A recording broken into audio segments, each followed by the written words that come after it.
I actually think they've approached this offseason exactly the right way, which is you're as all in as you could possibly be. Throw everything in the middle of the table and hope it works. If I don't do what I know I'm capable of doing, we're all probably going to be out of here. So I like that kind of pressure, though. Because if they're healthy, they're contenders.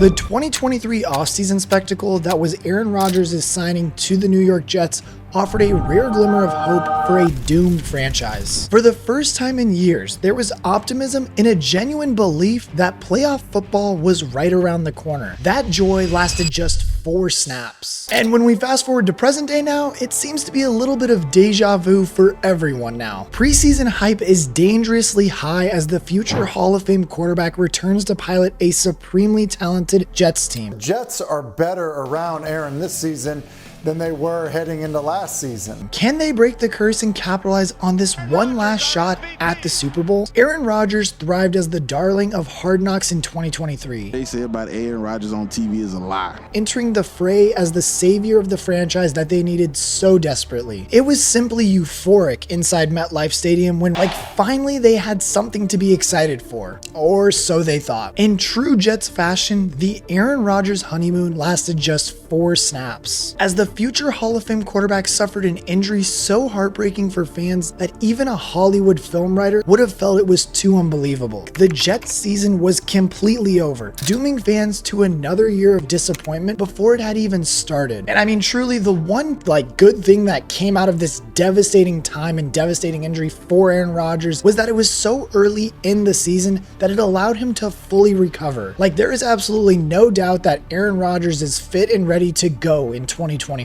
The team once again is readying themselves to put themselves into position to be a Super Bowl contender. The defense remained at their brilliant best in 2023, which means Rodgers can once again come in as the savior in 2024. It's fair to say that he truly is the missing piece of this team, and they're trying to do something that they haven't done since 2002. And despite the similarities between this offseason and last offseason in 2023, there are several differences that should make Jets fans even more excited. The team has taken supporting Rodgers to the next level, bringing in a fantastic collection of veterans and rookies alike. General Manager Joe Douglas has gone all in, which will be much appreciated by Rodgers, who consistently saw his request for wide receiver talent ignored in Green Bay. The offensive additions this year have given him everything he needs to succeed, and Rodgers will be very aware of the fact that he has to deliver. If Garrett Wilson has somebody opposite him to play wide receiver that can be impactful and draw some attention,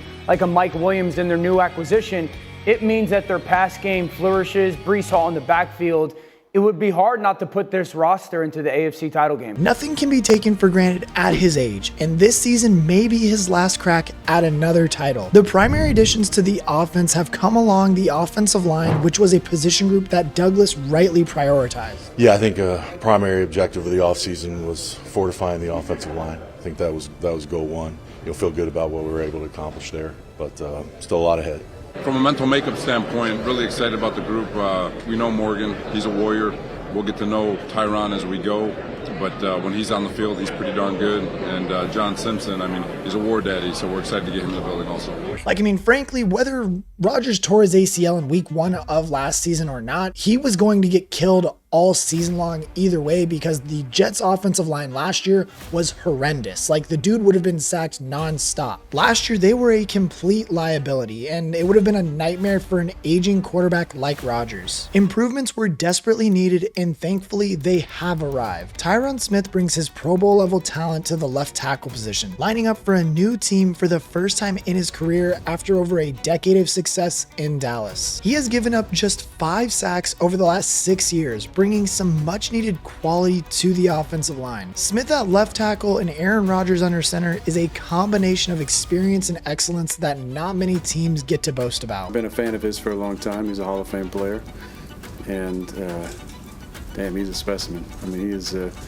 He's big, strong, man. And look, his presence alone at the left tackle position is something that is going to just be great for the Jets offensive line. But Douglas didn't stop there. A phone call to Baltimore landed him the ever-dependable Morgan Moses via trade. In Moses, Douglas has been able to bookend his offensive line and ensure Rodgers receives the best protection possible. For just a 4th-round pick, it was a bargain for the New York Jets. Further reinforcements came in the form of another Baltimore player, John Simpson, who will slot into the left guard position. For us to be able to get a majority of our objectives done in free agency, it frees us up and gives us great flexibility moving forward. As we talk about pick 10 and really the entire draft, we can really focus on the best player available for us. But the reality is, winning off seasons doesn't matter. We got to win football games.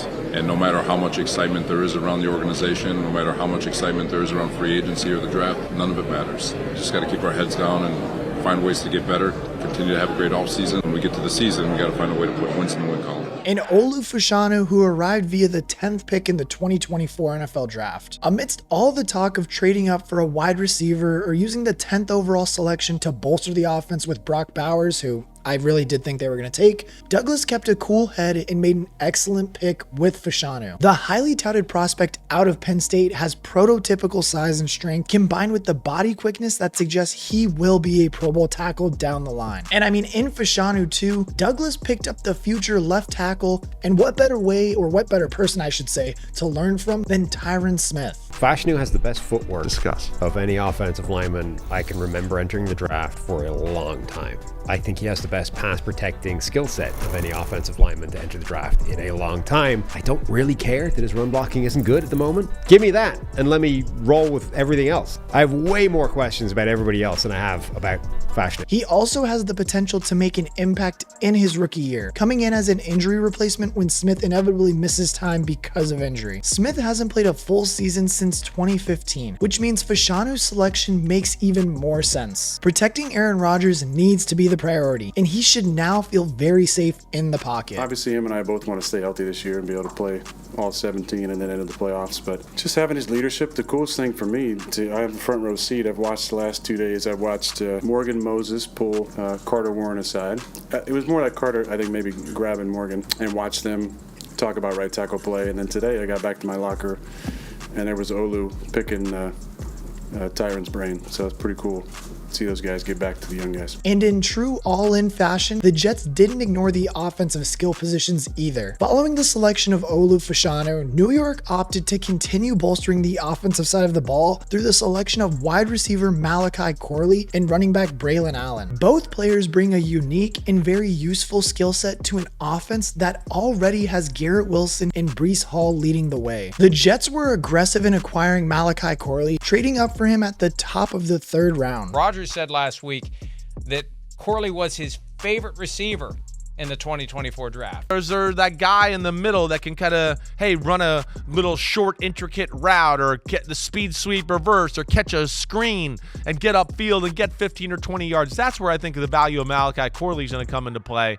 So yeah, it's good to hear that they're excited about him. He does have, some things that are intriguing, Mike. Corley fits nicely into the offense, giving Rodgers an enticing target to aim for on short passes and screens. And I think he's really going to shine on those short passes and screens, considering how good he is after the catch and just how many yards he's going to be able to get. With Garrett Wilson continuing in the alpha role and a new acquisition in Mike Williams presenting a big target downfield, the Jets have a pass-catching core that will dominate secondaries. Add in Breece Hall out of the backfield, and Rodgers truly does have everything he needs to put together a strong season. And look, with all of these offensive additions that the Jets have made, you can't help but be excited and hope that they do something this season. One quick thing I wanted to mention also is that if you guys have not, make sure to join my Discord where we are doing monthly giveaways. In June, I should be doing 2 autographed jersey giveaways, so make sure you join over there. And during the NFL season, we will have some huge fantasy leagues and weekly and season-long pick'ems for big cash prizes. And I mean, the best part about all of this is that it's free to join. So I highly recommend joining. We're trying to build a community over there, but let's hop right back into the video. A lot of people forget how good this defense was last year. And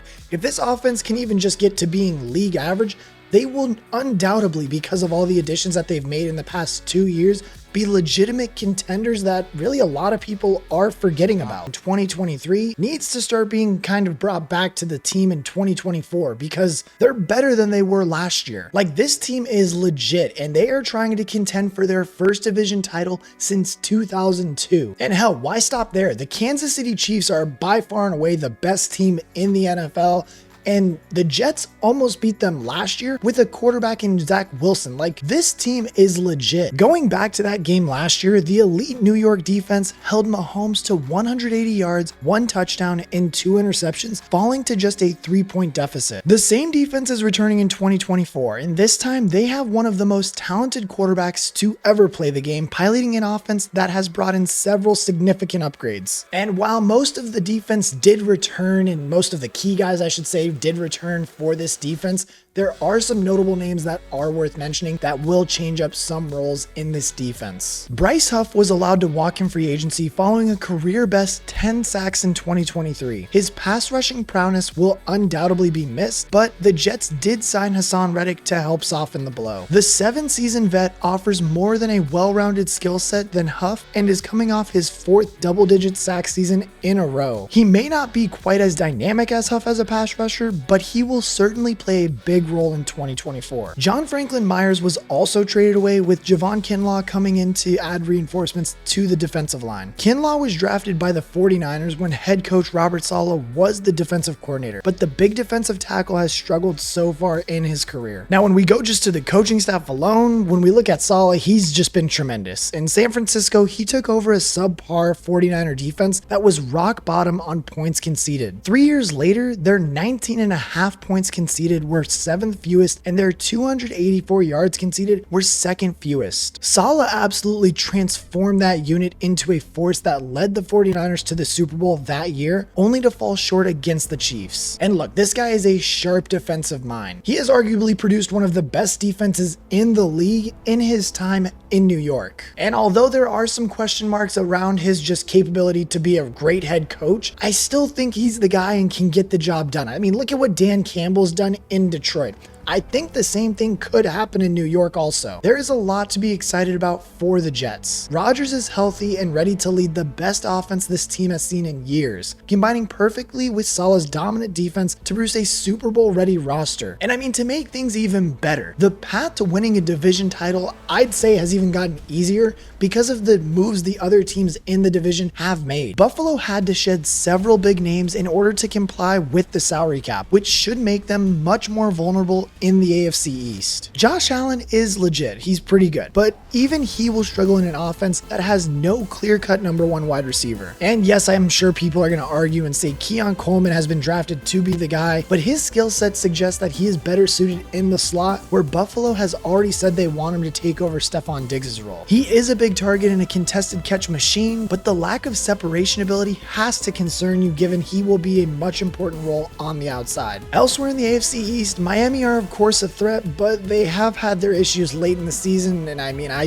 do not think Tua is a legit quarterback, but I'll be giving the edge to Aaron Rodgers and the Jets too, because they're just that much better than the Dolphins in my opinion. So I mean, I think it's safe to say that all the pieces are falling right in place for the Jets. And I mean, it can't be a more perfect time too. Like, they are going all in at a time when really there is no like for sure team that can win this division, and it's pretty wide open. Of course, one factor that fans of the Jets will be most pleased about is the knowledge that a Zach Wilson-led Jets team is completely out of the equation. It never worked out for the former 2nd overall selection, and despite there being no doubt that he was in a very tricky situation last year, fans will be relieved to know that that era of New York football is over. The very smart decision to bring in Tyrod Taylor as the backup should also be very appreciated by fans. Taylor is a steady pair of hands who is a far more reliable option to pick up the reins should anything happen to Rodgers. His experience and ability to operate the offense should keep playoff hopes alive in a worst case scenario. And look, 2024 might just be the year for the New York Jets. The Aaron Rodgers hype train is truly just